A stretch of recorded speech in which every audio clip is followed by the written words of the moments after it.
সম্পর্কে আমাদের যে ধারণা, আমরা এই নিকট অতীতেই দেখেছি রামকৃষ্ণ পরমহংসদেবকে, নিকট খুব বেশি দূরে নয় আমরা দেখেছি গৌরাঙ্গ মহাপ্রভুকে।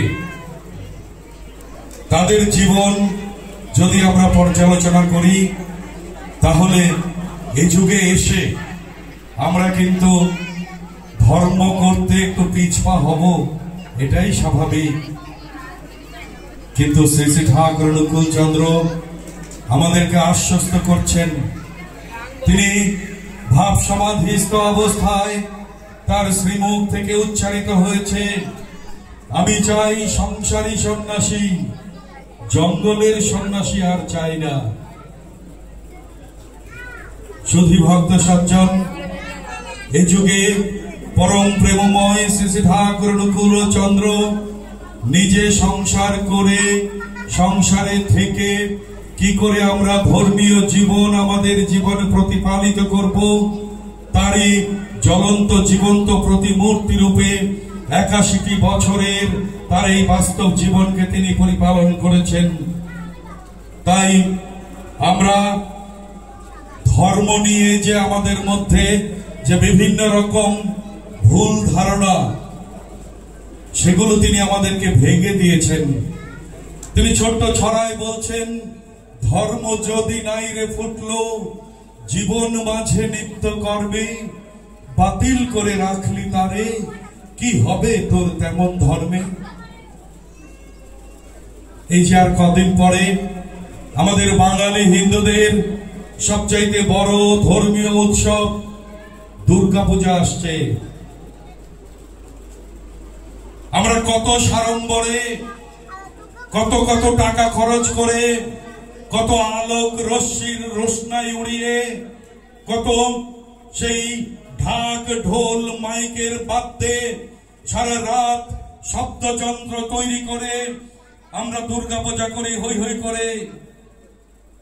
কিন্তু আমি যদি প্রশ্ন করি, যে দুর্গার কারণে, যে দুর্গা সাধুদের সেই প্রার্থনার ফলে নেমে এসেছিলেন, যে দুর্গা অসুরদের অত্যাচারে সেই পালানো সাধুদেরকে রক্ষা করেছিলেন, আমরা যে এত সাড়ম্বরে দুর্গাপূজা করছি, আমাদের জীবনের দুর্গতি কি নাশ হচ্ছে, নাকি প্রতিনিয়ত আমাদের জীবনের দুর্গতি ক্রমে বেড়েই চলেছে? তাহলে আমাদের কি দুর্গাপূজা হচ্ছে না? সঠিকভাবে কি দুর্গাপূজা আমরা করতে পারছি না? শ্রী শ্রী ঠাকুরকে একটি বাচ্চা ছেলে প্রশ্ন করেছিল, ঠাকুর এই দুর্গাপূজার তাৎপর্য কি? ঠাকুর বললেন, তোর মাকে তো দেখেছিস? ছেলেটি বলল, হ্যাঁ। তোর মা সকালবেলা ঘুম থেকে উঠে, সবার আগে ঘুম থেকে উঠে তোদের বাড়ির সমস্ত উঠান ঝাড় দেয়, গোয়াল ঘর থেকে গরুগুলোকে বার করে সেখানে তাকে খাবার জল দেয়, খড় দেয়, তারপরে সেই ঝাড় দিয়ে সেই গোবর ছড়া নিয়ে সমস্ত উঠানে ছড়িয়ে দিয়ে আস্তে আস্তে সূর্যোদয় হতে থাকে। তখন সেই তুলসী মণ্ডপে কাপড় জড়িয়ে প্রণাম করে, মা তুলসীকে প্রণাম করে। তারপর আস্তে আস্তে তোরা সব উঠিস, তোদের ভাই বোনদেরকে সকলকে হাত মুখ ধুইয়ে, তোর বড় যারা আছে তাদের সকলকে সকালের জল খাবার তৈরি করে সকলকে খাওয়ায় দাওয়ায়, তারপরে সে বাজার নিয়ে আসলে পরে সেই বাজার থেকে দুপুরের খাদ্য তৈরির জন্য বসে যায়। এইভাবে সমস্ত দিন একের পর এক সে দায়িত্ব পালন করে সকলকে তাদের সংসারে বাঁচিয়ে রেখেছে এবং সকলকে স্বস্তি দিয়ে রেখেছে। তাহলে তোর মা সেই ঘুম থেকে উঠে সারাদিন কত কত কাজ করে, 10টা দিক যত সমস্যাই থাকুক না কেন, তোর মা কোমরে আঁচল পেঁচিয়ে সমস্ত দিক সামলিয়ে সকলকে রক্ষা করে চলেছে। তোর মাও একটা দুর্গা। এমন নয় যে মা দুর্গার 10টি হাতি ছিল, এটা প্রতীকী, অর্থাৎ 10টি দিকেই মা দুর্গা অসুররা যাতে আর উজিয়ে উঠতে না পারে সেইভাবে তিনি যুদ্ধ করে অসুরদের বিনাশ করেছিলেন। শ্রী শ্রী ঠাকুর অনুকূল চন্দ্র আমাদের মায়েদের প্রতি ছোট্ট ছড়ায় বলছেন, সন্তান প্রসব কঠিন যদিও সন্তান পালন সহজ নয়, সন্ধিৎসা সহ বুদ্ধিমতী দক্ষ নিপুণা হতেই হয়। তাই তো বলি মেয়ে আমার, মায়ের আসন নেবার আগে উমার মতো উঠ গজিয়ে দুনিয়া সাজা তেমনি আগে।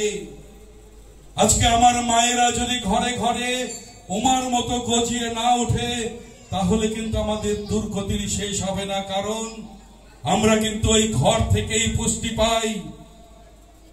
আমরা পুরুষরা যতই নাচন কুদন করি না কেন, ঘর থেকে যদি আমি শক্তি না পাই, কারণ শক্তির উৎস হলো এই ঘরের মেয়েরা, তাদের কাছ থেকে যদি আমরা প্রেরণা না পাই, তাদের কাছ থেকে যদি আমরা শক্তি না পাই, তাদের কাছ থেকে যদি আমরা তোষণ না পাই, তাদের কাছ থেকে যদি আমরা ভক্তি না পাই, তাদের কাছ থেকে যদি আমরা দেবতার মতো তারা যদি আমাদেরকে সামনে এগিয়ে না দেয়, তাহলে আমাদের যত শক্তি থাকুক কিছুই করার জন্য নেই। কাজী নজরুলের একটি পংক্তি আমরা সবাই জানি, এই জগতে যাহা কিছু কল্যাণকর অর্ধেক তার করিয়াছে নারী, অর্ধেক তার নর। শ্রী শ্রী ঠাকুরও এইভাবেই সকলকে আমাদের এগিয়ে আসার জন্য অনুপ্রেরণা দিয়েছেন। শ্রী শ্রী ঠাকুরকে আপনারা জানেন আমরা ঠাকুর বলি। ঠাকুর ঠাকুর ব্যাখ্যা দিয়েছেন ঠাকুর কেন বলা হয়, পুরুষোত্তম বা মহাপুরুষদেরকে আমরা ঠাকুর নামে কেন অভিহিত করি। ভগবান শ্রীকৃষ্ণ তো বলেছেন, আমরা সবাই জানি যে যখনই যখনই ধর্মের গ্লানি হয়, অধর্মের প্রাদুর্ভাব ঘটে, তখনই আমি নিজেকে নিজে সৃজন করি সাধুদিগের পরিত্রাণ, অধর্মের বিনাশ এবং ধর্ম সংস্থাপন, এই তিনটা কাজের জন্য। তাহলে পরবর্তীতে আমরা এখন বলছি ঠাকুর অনুকূল চন্দ্র, তাহলে শ্রীকৃষ্ণকে দিয়ে কি চলছে না? শ্রীকৃষ্ণ তো আমাদের, আমরা সবাই এক বাক্যে, যারা আমরা শুধু বাঙালি নয়, হিন্দু আছি, সনাতনী আছি, সবাই আমরা এক বাক্যে স্বীকার করি শ্রীকৃষ্ণ ভগবান। কিন্তু আপনারা একটু যদি সেই দাপর যুগে ফিরে যান, আপনারা যদি সেই যুধিষ্ঠিরের সেই পাশা খেলার সেই দিনে সেই রাজ দরবারে যদি ফিরে যান, যেখানে স্বয়ং শ্রীকৃষ্ণ বলার পরেও, স্বয়ং শ্রীকৃষ্ণ সেই যাদবদের পক্ষে থাকার পরেও, সেই গুরুদের পক্ষ পাণ্ডবদের পক্ষে থাকার পরেও শ্রীকৃষ্ণকে কি তারা মেনেছিল? সেখানে ধৃতরাষ্ট্র, সেখানে গুরুদেব, সেই পাণ্ডব গুরুদেরকে সেই ছোটবেলা থেকে যাদেরকে অস্ত্র শিক্ষা দিয়েছেন, সমস্ত রাজন্য বর্গ সবাই শ্রীকৃষ্ণের বিপক্ষে। সমসাময়িক সময়ে তাই হয়। আজকে ৫,৫০০ বছর পরে এসে আমরা স্বীকার করছি, কিন্তু তখন আর শ্রীকৃষ্ণ প্রাসঙ্গিক নন এই পৃথিবীর জন্য। কারণ এই পৃথিবী সেই ২৪ ঘন্টা আহ্নিক গতি এবং বার্ষিক গতিতে আবর্তিত হতে হতে ৫,৫০০ বছর এগিয়ে গেছে। যদি এখন শ্রীকৃষ্ণকে নিয়ে চলতো, তাহলে স্বয়ং শ্রীকৃষ্ণ এই কথা বলতেন না, যদা যদা হি ধর্মস্য গ্লানির্ভবতি ভারত অভ্যুত্থানম অধর্মস্য তদাত্মানং সৃজম্য পরিত্রাণায় সাধুনাং বিনাশায় চ দুষ্কৃতম ধর্ম সংস্থাপনার্থায় সম্ভবামি যুগে যুগে। এরপরে বুদ্ধদেব এসেছেন, যীশু খ্রিস্ট এসেছেন, হযরত মুহাম্মদ এসেছেন, চৈতন্য মহাপ্রভু এসেছেন, রামকৃষ্ণ পরমহংসদেব এসেছেন এবং সর্বশেষ শ্রী শ্রী ঠাকুর অনুকূল চন্দ্র এসেছেন। তবে তবে কাউকে অশ্রদ্ধা করা যাবে না। আমরা যখন সেই ক্লাস 1-এ প্রাইমারি স্কুলে ভর্তি হই, পরবর্তীতে অ আ ক খ শিখে ক্লাস 5-এ যখন আমরা পরীক্ষা পাশ করে হাই স্কুলে ভর্তি হই, সারা জীবনেও কিন্তু আমরা সেই অ আ শিখানো শিক্ষককে কিন্তু অশ্রদ্ধা করি না, বরং যখনই দেখা হয় আমরা পায়ে হাত দিয়ে নমস্কার করি। তেমনি করে যুগে যুগে যেসব মহাপুরুষরা আমাদের মাঝে নেমে এসেছিলেন, এমনকি সনাতন ধর্মাবলম্বী আমরা সেই মাছকেও আমরা অবতার বলি। কারণ আমরা জানি আমরা প্রথমে এইভাবে একেবারে মানুষ রূপে রূপান্তরিত হইনি। সর্বপ্রথম এই পৃথিবীর বুকে সেই এককোষী প্রাণী অ্যামিবা দিয়ে শুরু হয়েছিল। পরবর্তীতে সেই রূপান্তরের মাধ্যমে বিবর্তনবাদের মধ্য দিয়ে যখন মৎস্য রূপে আমরা পরিণত হলাম, তখন সেই স্বয়ং সৃষ্টিকর্তা মাছ রূপে আমাদের মাঝে নেমে এসেছিলেন। তাই তো মৎস্যও আমাদের অবতার। সকলকে আমাদের শ্রদ্ধা করতে হবে। শ্রী শ্রী ঠাকুর অনুকূল চন্দ্র আমাদেরকে শিখাচ্ছেন, পরের ইষ্টে নিন্দা করে হলি ইষ্টনিষ্ঠ, নিজেরই পা ভাঙলি নিজে, বুঝলি না পাপিষ্ঠ। আমাদের পূর্ববর্তী বক্তা সমাপ্ত স্যার উদাহরণ দিয়ে গেছেন যে আমরা লেটেস্ট এডিশনের বই কিনি, কারণ সেখানে সেই প্রথম এডিশন থেকে সব আছে। কিছুদিন আগে আমাদের এক ঋত্বিক দেবতা সুন্দর একটা উদাহরণ দিয়েছে, আমার কাছে খুব ভালো লেগেছে। তিনি একটি 500 টাকার নোট বের করে বলছেন যে এখানে কি 1 টাকা নাই, এখানে কি 10 টাকা নাই, এখানে কি 100 টাকা নাই? তাহলে যদি আমি 500 টাকার মধ্যে সব পাই, তাহলে কি আমার সেই 1 টাকার জন্য আমার ছুটতে হবে, 10 টাকার জন্য ছুটতে হবে? তেমনি যিনি সর্বশেষ অবতরণ, যিনি সর্বশেষ এসেছেন, যখন দাপুর যুগে শ্রীকৃষ্ণ সর্বশেষ এসেছিলেন, তখন আর রামচন্দ্রকে ধরে থাকলে চলবে না, তখন শ্রীকৃষ্ণকেই ধরতে হবে। এমনি করে যুগে যুগে যখন মহামানব তিনি তখন নিজে কলেবর ধারণ করেন, তখন তাকে ধরতে হয়। তাকে না ধরলে হবে না, কারণ যুগোপযোগী নাম তিনি নিয়ে আসেন। বলছিলাম যা আমরা তাকে ঠাকুর বলি। ঠাকুর মানে হলো আমাদের মধ্যে যে ধর্মের গ্লানি হয়, ধর্মের যখন গ্লানি হয়, শ্রীকৃষ্ণ যা বলেছেন তা আমরা বুঝতে ভুল করি, তো ঠাকুর এসে আমাদেরকে যখন সেই কথাগুলো বুঝিয়ে দেন, তখন আমাদের মাঝে ঠাকুরের সাথে একটা ঠক্কর লাগে। আমাদের যে অভ্যস্ত সংস্কার, যে সংস্কারের সাথে ঠাকুরের কথার সাথে মিলতে চায় না, তখন তিনি ঠাকুর নামে অভিহিত হন। যেমন শ্রী শ্রী ঠাকুর কিছু উদাহরণ দিয়েছেন, অনেক বলেছেন। আমি কয়েকটা উদাহরণ দিয়েই আমার বক্তব্য শেষ করব, কারণ রাত অনেক হয়ে গেছে। পোলাও যত ভালোই হোক, প্রতিদিন কিন্তু পোলাও ভালো লাগে না, তাই রাত বেশি হয়ে গেছে। প্রসাদের জন্য আপনারা অপেক্ষমান, আর বেশি দেরি আমি করিয়ে দিব না। সেই মহেন্দ্রক্ষণ থেকে আমরা একটা প্রচলিত বাক্য আমরা সবাই বলি, রাখে কৃষ্ণ মারে কে। অনেক আমরা দেখি ছোট্ট একটা বড় অ্যাক্সিডেন্ট হয়েছে, মা বাবা পরিবারের সব মারা গেছে, ছোট্ট একটি শিশু, দুগ্ধপোষ্য একটি শিশু, সে জীবিত আছে। আমরা তখন বলি রাখে কৃষ্ণ মারে কে। ঠাকুর বলছেন, আমরা বুঝি এতে কি বুঝি, যে কৃষ্ণ যাকে রাখে তাকে মারে কে? ঠাকুর বলছেন ব্যাপারটা তা নয়।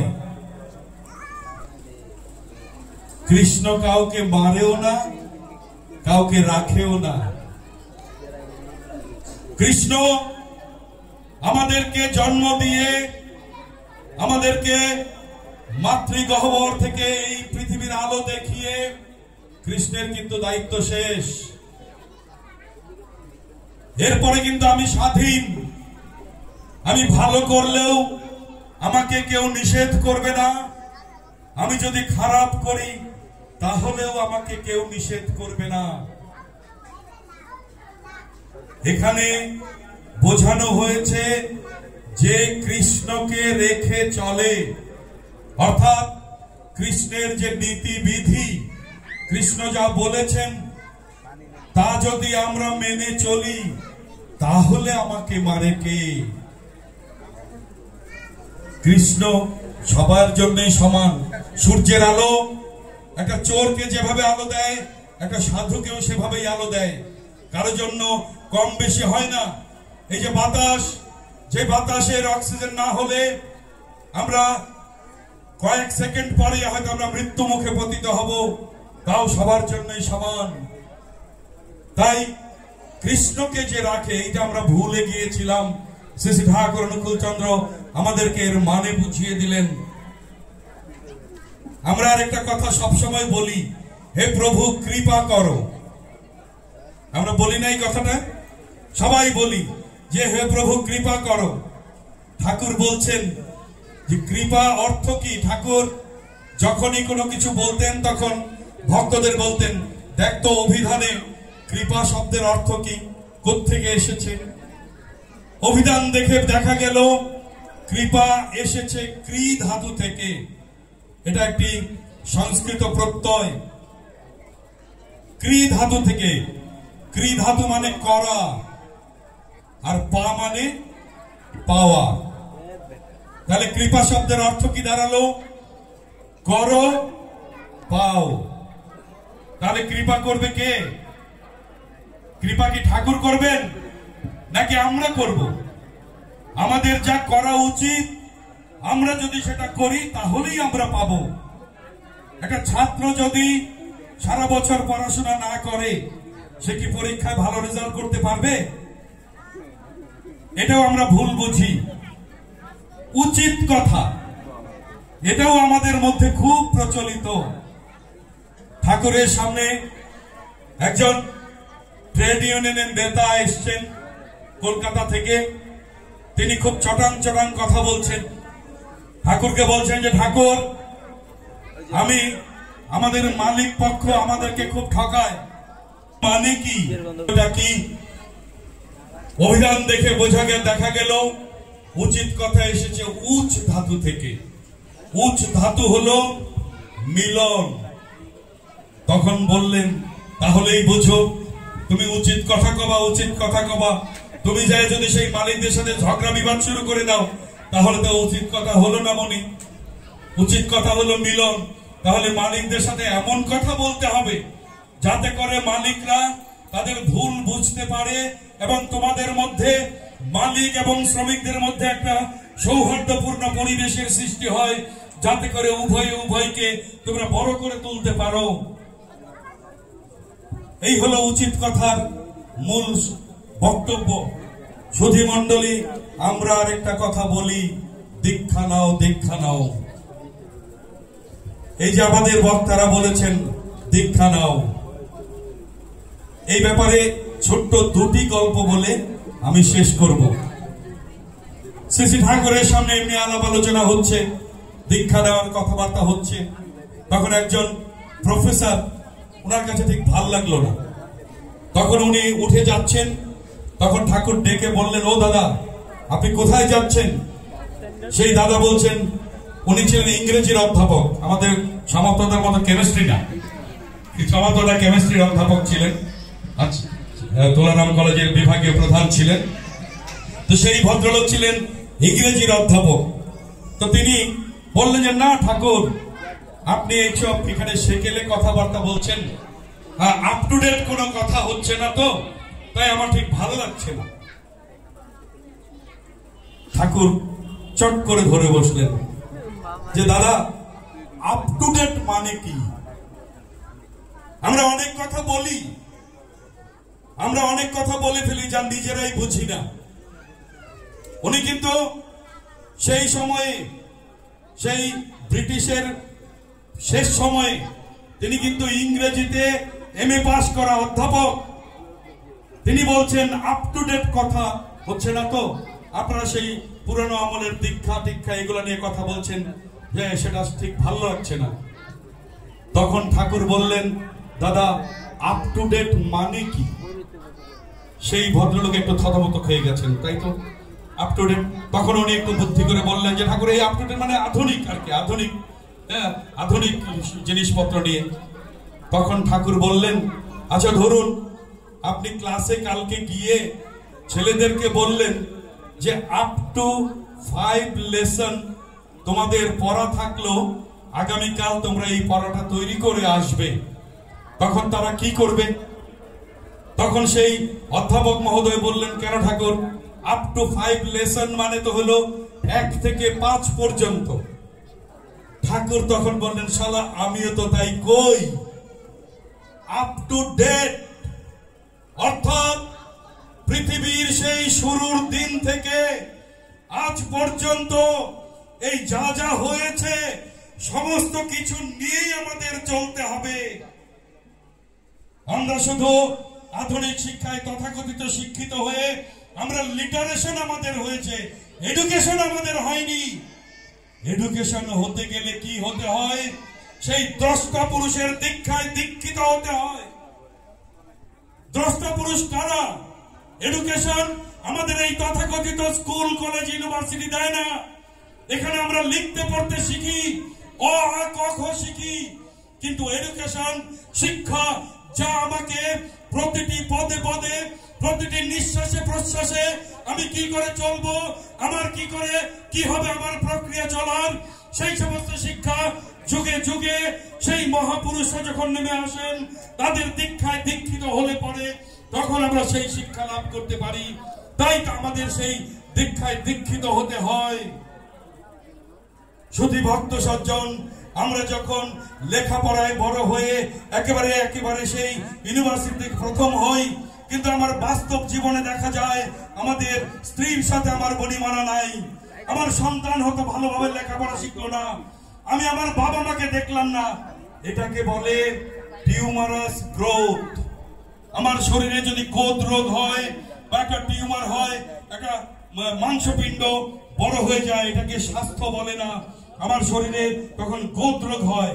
আর স্বাস্থ্য হলো আমার শরীরের প্রতিটি অঙ্গ প্রত্যঙ্গ যখন সাইমালটেনিয়াসলি যুগপৎ ভাবে বৃদ্ধি পায় এবং আমরা পরিপুষ্ট হয়ে উঠি, তখন সেটাকে বলে স্বাস্থ্য। তেমনি আমাদের জীবনের প্রতিটি ক্ষেত্রে আমরা যখন সাকসেসফুল হই এবং প্রতিটি ক্ষেত্রে আমরা যখন সমানভাবে আমরা ঊর্ধ্ব দিকে ধাবিত হই, বৃদ্ধির দিকে ধাবিত হই, তখন হলো আমরা জীবনে আমরা পরিপূর্ণতা লাভ করি। এবং সেই পরিপূর্ণতা লাভের জন্য এই পরম পুরুষের দীক্ষায় দীক্ষিত হতে হয়। শুধু ভক্ত সজ্জন, আমি আমার বক্তব্য আর দীর্ঘায়িত করব না। যারা শ্রী শ্রী ঠাকুর অনুকূল চন্দ্রের দীক্ষায় দীক্ষিত হয়েছেন তারা আমাদের পূর্ববর্তী বক্তারা সব বলে গেছেন, সেই সব আমরা কাটায় কাটায় মেনে চলার চেষ্টা করব। যারা এখনো কারো দীক্ষায় দীক্ষিত হননি, আমি আকুল ভাবে আমন্ত্রণ জানাই, আপনারা আসুন, আমরা 1 to 1 কথা বলি, আমরা কথা বলে ঠাকুরকে আপনাদের কাছে পৌঁছে দেওয়ার চেষ্টা করি। কারণ ঠাকুর আমাদেরকে সেই পবিত্র দায়িত্ব দিয়েছেন, তোরা তো মিশে যাবি পরম ব্রহ্মে, আরো বস্তা বস্তা চালান দিবি। সেই যুগ এসেছে, সেই যুগ এসেছে, পরম পিতা আমাদের ডাকছেন, আপনারা আসুন, একটু খোলা মন নিয়ে আসুন, আসুন আলাপ করি। যদি আপনারা ঠাকুরের কথায় বুঝতে পারেন তাহলেই দীক্ষা নেবেন, জোরের কিছু নেই। তবে ঠাকুরের যে গ্রন্থাবলী আছে, যে কথাবার্তা আছে, ঠাকুরের এগুলো শুনে আসুন, আর দূরে নয়। যেই হোক না কেন, অন্য গুরুর দীক্ষিত থাকলেও আসুন। ঠাকুর বলছেন যে যিনি সর্বশেষ অবতরণ, তাকে ধরাই হলো ধর্ম। তাতে গুরু ত্যাগ হয় না, বরং আরো গুরুর পরিপূরণ হয়। অনেক উদাহরণ আমাদের আছে। আমাদের সতীশ গোস্বামী 14,000 শিষ্য নিয়ে, যিনি কুলগুরু ছিলেন, অদ্বৈত মহাপ্রভুর চতুর্দশ বংশধর ছিলেন, তিনি 14,000 শিষ্য নিয়ে ঠাকুরের দীক্ষায় দীক্ষিত হয়ে প্রধান পার্শ্বদ রূপে ঠাকুরের নাম বিতরণ করেছেন। তাই আবারও উদাত্ত ভাবে এই মঙ্গল যজ্ঞ, এই অনুষ্ঠানের এই মঞ্চ থেকে আপনাদের প্রতি আমাদের উদাত্ত আহ্বান, আসুন পরম পিতাকে জানি এবং তার দীক্ষায় দীক্ষিত হই। হয়ে আমাদের জীবনকে ধন্য করি এবং এই পৃথিবীতে স্বর্গ রাজ্য প্রতিষ্ঠা করি। সবাই ভালো থাকবেন। জয় গুরু সকলকে। বন্দে পুরুষোত্তমম, বন্দে পুরুষোত্তমম, বন্দে পুরুষোত্তমম। আমি আবারও আমাদের স্বপনদার পিতৃদেব এবং মাতৃ দেবীর আত্মার সদ্গতি আমার পরম পিতার রাতুল চরণে কামনা করে আমি আমার বক্তব্য শেষ করছি। জয় গুরু সকলকে।